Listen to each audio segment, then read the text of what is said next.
Full figure munnange bavuddeyo ne babeera nga bamutabukira nsonga ki tugenda kubeera nga ate etugikwa ene Newspack channel webale kuba nti nate ojje kumideko mangi genkuletedde akambeere nga kuwa full figure munnange oluvannyuma lw'okuvaayo n'ategeeza nti ye alumba baba bamulumbye mbwera basooka kumulumba naye n'abeera nga azza omuliro kati no bavuddeyo ne bamutabukira ne bamujjukiza ku bantu bazze nga alumba ate nga tebamuvuma ngako kye bakoze full figure katubeere nga tukuwa akatambi kano bonna banumba kuba nali Chosen Beke yali akulumbyeko gwavuma jjo tubuulire mazima ddala wewavuma ono Fibi wavuma Fibi nga akyakola ku Bukedde TV yali akoze eki Mirembe Beddings wamulumba yali akoze eki lwakuba ina kizibu kiri kimu osooka n'olumba omuntu olaba nga omuntu akufuddeeko ate ne bweteeka ku sayidi ye ekyo kyokirina nnyo zanyezo zikaadi n'osooka n'omuwa olumala nodda ate ku sayidi ye abantu babeera balabanga bali bati nze sijja kukulimba nze omuntu wakola ekintu ne wadda ku sayidi yange nyina ebizibu simusonyiwa ate n'okumpoleza mba sikwagala nze kasita omuntu akola ekintu ne mmanya nti ono ankoze kino ne wemba ndi ku kitanda ng'oleesa obusente bwe obw'okunjanja bagamba mbadde nkusaba butwalire abaana bagulye nze omutima ogwange guli bwe gutyo mubi nnyo nnyo okujjawo ng'akoze ekintu muganda wange mmanya nti tuli ba Luganda ne bano abalala tusanze mu Kampala nedda naye ng'ekituufu kiri nti tetukwagaliza kibi maama Fulaawa ffenna Uganda etwetaaga ate ffenna tuli bana Uganda ne tukendeze ku speed control speed esukka gemazima enezi ffenna tugiyita mu buyisi negwe kuva January content wonga wakuvuma bantu kati nedda ono omukazi Amelia yali yakola ki wali osobola omugambako mu bulungi nange nakola video nga mbagambako abo abakazi ababiri negwe n'ovuma omukazi w'abandi n'omukunkumula bwoti nange ekiwala kiri jjole kibeera okusinika businesi mannyo gaakyo ekimba ebimba byakyo oba binyumye oba tebinyumye kibeerawo nga kisirise busi n'omukunkumula bwoti n'omukunkumula banaga tubeerenga balanced ensobi zino omanyi bagamba eno message egenda Mr. Balamu prevention is better than cure bino bye muli mu kwogera ba pastor Bujingo mwenna bali mu mukyaza bino bye muli mu kwogera bituufu nnyo naye mwali mwina kikola luli nga bino tebinnatuukawo fe abantu amu waliwo content gwe tutakola nze content yalimu okuba essasi sisobola mumukola awo muzeyi wange yaŋŋamba nti mutabani wange osobola okulekana byoleka naye mundu tojogerangako oba gavumenti yegina oba mujekera yagina girabe bulabe ne baŋŋamba ebyobwakabaka oba kabaka w'Abasoga oba w'Abaganda oba w'Abanyankole put that aside ne baŋŋamba bano ba Museveni Bobi Wine osobola obboogerako ffe tubalonda neggwe buli wamu mwali ku leedi ku TV yammwe ne mulumba omulangira Kasimu Nakibinge ne mumukunkumula muti musajja muganda wa kabaka be bamuku jjajja wa Buisiraamu be bamu abafuga emmengo ne mumukunkumula muti ne mumukunkumula for no good reason nenga bibakwatako gwalumba Abasiraamu gwalumba Abakatuliki gwalumba Abalokole gwalumba aba Seventh Day gwalumba Abakafiri abasaaba baganda bawadde mirembe bamalaya fa ababagula abeetunda ababasolooza gwe buli kimu gwakirumba Madamu Kendeeza bwetweyongerayo tugenzeko ewa Rebecca Jingo munnange si birungi waliwo avuddeyo mu comment section ku TikTok n'alyoka amugamba bannange muve ku radio n'abaana abato abafune ku mirimu bannange Rebecca Jingo naye tabadde mubi amugambye nti nkwadde omukisa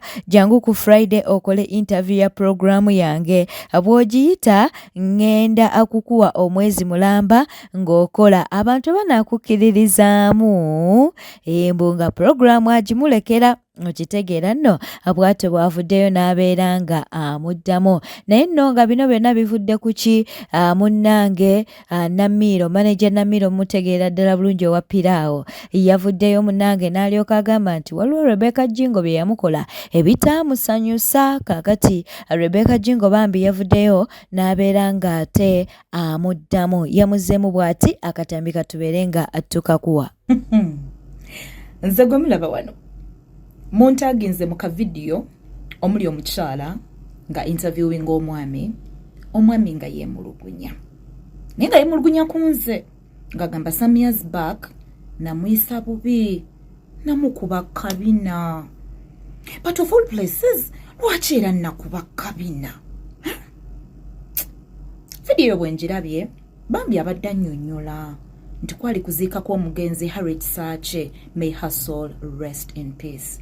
Era nannyonnyola nti baali basoma ebyafaayo by'omugenzi. That's when it happened. Oh God. But lwaki era nakuba kabina of all places. N'ayogera ku mukyala Angela Kalule agambye nti sibijjukira ge mazima sibijjukira. Omanyi mu bulamu buno bengi bye tukola. Nze siri mutuukirivu bannange. Okay? Ne tenti bwe twali tutudde yali tenti y'abayimbi ng'ejjuddemu abantu bangi ng'omuntu wayimiridde olina kusigala ng'oyimiridde ng'omuntu watudde olina kusigala ng'otudde. Abajjukira okuziika okwo kwalimu eggaali n'okutuuka obutuusi ku ntaana tebyali byangu. Kati kirabika bwe watyo ne mukuba kabina naye agambe yali anoonya waakutuula naye mu tenti mwe twali tutudde temwali mu forms mwalimu obutebe bwa white kuba abantu be nali nninaanye bonna Sophie Gombya, Betty Mpologoma, Queen Florence, Papa Misachi Hajaruna, Mwami Mayinja. Kagama ngezezaako okujjukira mazima sijjukira naye nina okuba nakuyisa bubi kuba ogambye wali oyambadde ng'otonye mooli kyokka ne nkukuba kabina nkugamba vaayo nsaba kunsonyiwa olw'obutali butuukirivu bwange. Mu bulamu bw'ensi eno tukola ebintu mu bugenderevu ne mu butali bugenderevu. Ekinnumya ogambye nti bw'onsanga kiri ekintu kikomawo. Taata olinga agamba nti mu bulamu obwo bwonna nze nkyasinza okunyiiza tonnafunayo omuntu mulala akunyiiza nga nze. Kale nakunyiiza kyakuyisa bubi kuba ogambye wali toyinaako gw'oli. Nsaba kunsonyiwa. Nsonyiwa funa akafo mu mutima gwo onsonyiwe. And the next time bw'ondaba ne tubaako we tusisinkana ngenda kukusaba nkusaba mu kusiima kwo ojja ombuulire nti yenza omwami gwe wakuba kabina wankuba kabina amazima ngenda kukwetondera mu buntu. But since nawe wayise mu interview wano nange kkiriza ate nkola okwetonda kwange wano nsaba kunsonyiwa bambi. Munuupu nno munnange tebinnaggwa bavuddeyo ne babeera nga ate babotola ebyama nti abantu abasinze okutabulatabula mu kibiina kino munnange ye Lubongoya kw'ossa ne chairman Nyanzi. Katubeere nga tukuwa akatambi kano. Bino nabyogera natandika obyogera 2020 neneebuuza ne ngamba ddala bwe tuba nga tuli mu struggle ya kujjako mwami Museveni era nga twagala kukyusa bukulembeze bwa ggwanga lino. Secretary General wa National Unity Platform akutte president olwaleero ali ku peak kyekikuleeta mu kalulu nga gwe mutesitesi ayimeni nga gwe ssaabawandiisi w'ekibiina kyonna kitambulira ku bibegabegaabi. Olwaleero president bw'onaaba omuleeta mu ntebe weetaaga okumuleeterako at least ababaka 350 babeere nga bali ku sayidi yo. Naye ate naawe otulaga oli mu Kampala Central oli bize nnyo onoonya kalulu. Olwaleero ofunye interest to the extent nti naawe tukyasobola kustandinga nga Secretary General kusalawo nsonga za buberufu mu kibiina lw'ensonga naawe olina interest somewhere. Kitegeeza ki nti nze Nansubuga bwe najja gyendi bwe najja gy'oli ogenda kunkuba ekikono lwaki nti nvuganya ne Nyanzi omunene mu kibiina. Olwaleero batulimba nti chairman Nyanzi bamugyako ofisi y'obwa Ssaabakunzi. Ne ofisi y'obwa Ssaabakunzi mu National Unity Platform ye ofisi esinga okutambulira mu ssente ez'okutunda kadi. Essaawa eno kiraba bulungi nnyo. abaana bonna ababadde n'amanyi ku ground, abaana bonna ababadde ab'omugaso eri ekibiina, abaana ababeereddewo struggle eno babasudde lwa nsonga tebabadde na ssente. N'ebyo byonna biyita wani mu ofiisi ya chairman Nyanzi. Batulimbalima nti bamugjako ofiisi y'obwa Ssaabakunzi. Lwaki Ssaabakunzi olwaleero aliwo Buwembo Habibu akolera ku street, akolera ku lubalaza? Kabadi kyakali mu ekyo. So wenvirayo ne ngamba bannayuganda, tukyali mu buwambe obw'okuddawo gamba nti kati tugenda kutiikinga kino, nti kati eno weebuye eriko. Oluvannyuma lwa Sauda Madada okuvaayo n'alangirira nti nno agenda kwesimbawo ku independent obazze nga kinoomu, munnange ate Zahara gwabadde akubira campaign munnange nga bavuganya ne Shamim Malende avuddeyo n'alyoka agamba Sauda Madada ekikolwa kye wakoze si kirungi era nze ngenda kubeera nga mpagira wa Nuupu. Zahara wadde nga tannaweebwa kaadi avuddeyo n'alyoka agamba nti agenda kubeera nga awagira Nuupu gwe yawadde kaadi, atajja kubeera nga awagira Sauda Madada. Katulabe oba ebigambo bino binaasigala bye bimu wanaaba nga ammiddwa kaadi. Kale katubeere nga tukuwa akatambi kano. Toyinza kunsiibula kubanga amanyi kyenzikiririzaamu. Amanyi nti nkimanyi, akimanyi nti nkimanyi nti Honorable Kyazike yamukoze eki, Eva Kyazike yamuwangudde. Era akimanyi Sauda nti nze Zahara kubanga mmanyi anninaanye nnyo n'antegeera nnyo. Amanyi nti Zahara omuntu alina umbrella gwe ngenda okutambula naye. Sifaayo ani agirina kyekibaddewo alina umbrella gwe ngenda okukola ki, gwe ngenda okutambula naye. Kakati nabadde njagala kumwebaza mugambe weebale nnyo okusirika kubanga namugamba ebigambo bino nti asirise mu nsi nonakola ki teyejjusa, anjigiddeko ebintu bingi. Kyokka mbadde sinaana kulowooza kugenda kumwebaza nga ndaba amawulire olwaleero. Kinkoze bubi kinsudde wala naye mmanyi tekiri leeti tukyasobola okwogera ne Sauda Madada. Because the bantu ensi bebadde tumya negamba nti wa NUP. Munnange nno bo tebannakimanya dokita naye mubeere wano mubasomese kimenya. Ne bw'oba ggwe obadde oyambala bendera NUP ku mutwe bw'oti kigenda kukumenya ng'abantu bagamba nti olina akabonero kalala, oyingidde mu kibiina ekirala. Munnange kigenda kukumenya. Ekisooka tugenda kulumagana. Tunuuliramu ng'oli sipiika ng'otuuse Bone gy'ava ng'olina okubagana ne Bone because Bone okuyita walina okuba ku sipiika alina okunkubayokko. Otegeera kati ngende wa Kyazike nkube Sauda Madada kuba kyekigenda okubaawo.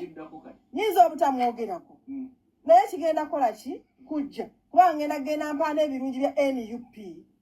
Otegeera nga sikyajjukira birungi byani bya Sauda Madada kubanga Sauda naye agenda kuba alina gwakola ki gwawaanira ebirungi. Kati anti awo wali obuzibu. Ogenda kuwaana pulezidenti ku makya, pulezidenti olweggulo agende ku Rwale mu Kampala Central yayogera ebigambo by'alina okukola ki okwogera. Togenda kunyiiga olowooza, ogenda kunyiiga. So nze ndowooza nze mbuulira bubuulizi bantu nti nagwako naye munnange mu by'obufuzi n'obukulembeze obudde budduka nnyo. Emyaka ena mitono nnyo mu bukulembeze.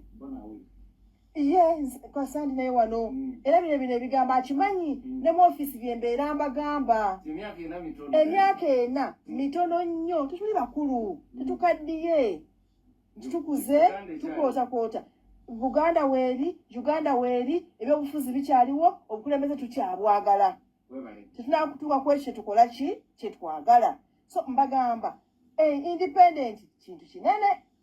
Ekisooka ekibiina ky'obadde owaana oteeka okukivuma obwera oba tukola ki oba toyagala. Ekyokubiri nakyemalira abawala na NUP bonna balina okukunoonya bajje bakuteekemu ebigambo byotayagala kwogera ku Zahara, byotayagala kwogera ku mukamaawo naye ng'olina obikola ki okubyogera kubanga naawe olowooza nti ekikuyisaawo. Naye nga nkugamba abantu bagenda kutuuka okutiikinga dokita batiikinge Manvuuli bamale bawete mukoona bagambe munonge nkulonze omubuuze ntanze nonze manvuuli si mwaba manvuuli nti ye nze gye nnonze odde mu buliri bwo saawa 8 ku 8 ogwokuma emisana weebake okaabe okkirize nti bakoze eki bampangudde zigero yo saawa 11 nga buli box bakuvuunize naye nga abantu bagenda kujjawo bagambe ffe twamaze okulonda kyanti twalonze manvuuli.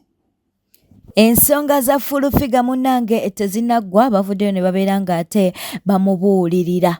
Muganda wange fulufiga bw'owona bw'oti waliwe nga ffe abakyala ebitiibwa bye twesigaliza. Waliwo ebigambo mu kamwa k'omukyala ebitafulumamu. Waliwo ebigambo ng'oli omukyala yenna abannakazadde w'eggwanga. Waliwo leva etuuka n'omanya nti kino kyo tikikyali kya myaka gyange seetaaga kyogera. Mulumirirwako obulumi bwalimu naye neeyamukubye kuba ne nammeerese tekinakakasibwa nti yeye naye yamukubye yenna yakoze ensobi. Mu Uganda mulimu amateeka. Poliisi mu Uganda temulimu poliisi emu, temulimu station ya poliisi emu. Bw'oba muwaabira awalala ne batawuliriza muwaabira awalala. Naye tekyetaagisa kusanga muno mukubo n'otandika kumuwuttula. Katawo we neebaliza omusajja gwe bayita Museveni. Museveni ye nannyini mundu eziri mu ggwanga lino. Abantu bakeera kumuvuma mubalaba. Bamuvuma ebintu ebitabangawo mu nsi. Waliwo akawala akalyoko oba kaggwanga ki kafulumya agagamba aganene bwegatinga gavuma mwayi Museveni, kavuma Janet, kavuma abanene mu gavumenti. Naye olowooza senga gavumenti abo abanene abali mu gavumenti bwe basalawo nti buli atuvuma katumukube eggwanga lino likomawa abagwamu mwayi Museveni ye nannyini mundu. Naye yagamba oba muvuma muvume kasita temuvuma famire yange. Bwe lwaki tokopa Museveni ne bavuma n'osirika? Nze banvuma okwo Akanyarwanda simanyi biki wali ompulirawo gwe nyanukula sibaddiza na bigambo nze. Bakwata famire yange yonna ne bagiteeka okwo ne bagamba baginoonye bagikole ekikyamu. Wawulira nga nzizaayo yadde ekigambo kyonna. Bannange ebimu tubyesonyiwe. Ensi erimu dimokirasi bwetu bwefaanana. Fulufiga mwakubye wa bwereere. Nze byokyokukuba saakiwagidde. Era si kirungi. No. Calvin Kayanja munange ensonga ya Sauda Madada okuba nti nno yazenga independent like yamusanyusizza nnyo. Avuddeyo n'abeera ng'ate era addamu okwogera ku Sauda Madada. Nga bw'ompeereza ebifaananyi bino mwannyinaze nzikiriza n'eddoboozi lyo ndi kyeyalingeko n'abantu abalala bategeera obulumi bw'oyitamu. Sauda ekintu kigenda kubalya. Kituufu ne buli lw'osirikireeyo nga toyogedde by'oyitamu nze nkubuulira ebya Ssegirinya bye twayitamu okumufunira kaadi wabiraba. Abasajja batuusa akaseera bavaliwenge bafuutu soja. Mwina sacrifice nene ku struggle.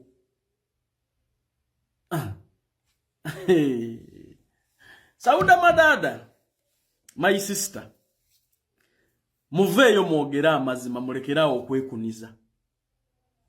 Kadinga aveemu okukozesa abaana b'abantu. Kadinga alekerawo okwagala emirambo gy'abafuutu soja okusinga abalamu. Singa mu katemba yonna ne kyakaali n'okusoomooza kw'obadde osoomooza gavumenti singa ofiiridde mu bintu ebyo Sauda. Olwaleero balina gwe baleese okulipresentinga famire ezaafiirwa abantu nti ono tumusobodde mu famire ya gundi, ono tumusobodde mu famire ya gundi, nti ono yakiikiridde famire ya Yasini Kawuma. Mumuwe ku lw'omusaayi gwe baayiwa mu struggle. Kaadi tebatunda ntunde. Sauda Madada, muveemu ebintu eby'okwekuniza. Akasajja kakozesa bannammwe abatuuka okufuna mu kibiina balala. Waliwo wa famire ye wadde mukwano gwe baasudde mu vetting. Lwaki mmwe? Lwaki abaagala kubalaba mu bwafuutu soja? Lwaki abaagala kubalaba mu mbeera mbi? Opportunity bwe zijja ez'okwesimbawo, lwaki abaganyirwamu balala? Singa kibadde nti tewaliwo kwesimbawo, nandikkiriza, naye omukisa bwe guba guzze, lwaki abalala be bateekinga opportunities ezo? Muyinza okuŋŋamba waliwo fuutu soja akoze okusinga Sauda Madada? Lwaki Kadinga obeera n'empisa embi? Enge okukozesa abaana b'abantu nga kaadi mutunda ntunde. Sauda Madada muve mu kwekuniza. Bw'otayamba bafuutu soja n'oyogera mazima n'ovaayo kulwanisa fuga bbi mutima mubi butaagaliza kukozesa bantu. obwerabize obuli Kadingo kino ekintu kigenda kubalya mwenna nze nkubuulira era mu video gyenziramu okuleeta ngenda kubaleetera conversation yange ne Sauda Madada no mukyala ino bulumi bwayitamu toyinza kukolerera pate banga lyonna nojja weesimbe okubwa namunigina ono mwana singa yafiira mu struggle